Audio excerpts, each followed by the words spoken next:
সঙ্গে input head Sanjay ভদ্র রয়েছেন। সঞ্জয় দা, যে ছবি আমরা দেখাচ্ছি, পাকিস্তান যে কতটা ভুয়ো সেটা গোটা বিশ্ব জানে, আর নতুন করে কিছু বলার নেই। কিন্তু পাকিস্তান কতটা নির্লজ্জ তার প্রমাণ প্রতিদিন আমরা পাচ্ছি।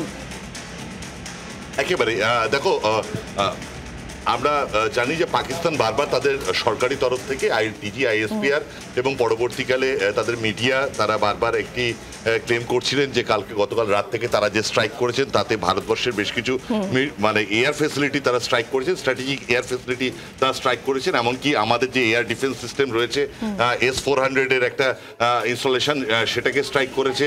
আমাদের এখানে শীর্ষা এয়ারবেস, সুরতগড় এবং আদমপুরের এয়ার স্ট্রিপ তারা স্ট্রাইক করেছে।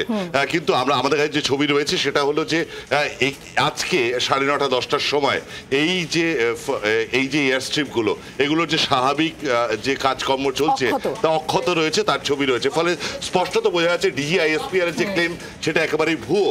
তার পাশাপাশি ভারত গতকাল রাত্রিবেলায় 1:40-এর পর পাকিস্তানি এয়ারফোর্স তাদের বেশ কয়েকটি মিসঅ্যাডভেঞ্চার বলা হচ্ছে, তারা মিসঅ্যাডভেঞ্চার করার চেষ্টা করছিল ভারতের কিছু মিলিটারি ইনস্টলেশনের ওপরে।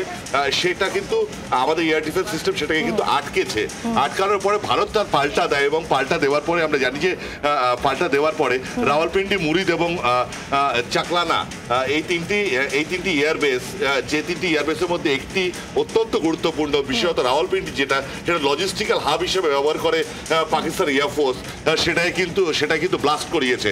এবং তার যে ছবি অর্থাৎ মেটেরিয়াল এভিডেন্স সেটা কিন্তু ভারতের আজকে যে প্রেস কনফারেন্স এমইএতে, সেই প্রেস কনফারেন্সে সেটা কিন্তু প্রমাণ করা হয়েছে। ফলে সব মিলিয়ে বোঝা যাচ্ছে পাকিস্তান একটা ফেক ন্যারেটিভ তৈরি করে কিন্তু একটা কনভিন্স করার চেষ্টা করছে তাদের মানুষজনকে, এবং ভারতের মধ্যে কনফিউশন তৈরি করার চেষ্টা করছে যে এটা আদন্ত তারা ভারতে স্ট্রাইক করেছে, কিন্তু তারা যে সে অর্থে করে স্ট্রাইক করতে পারেনি, এফেক্টিভ স্ট্রাইক করতে পারেনি। ভারত তার পাল্টা রিটালিয়েটরি মেজার নিয়েছে, সেটা কিন্তু স্পষ্ট হয়ে যাচ্ছে। একেবারে বাংলার আওয়াজ, বাঙালির আবেগ, জি 24 ঘন্টা।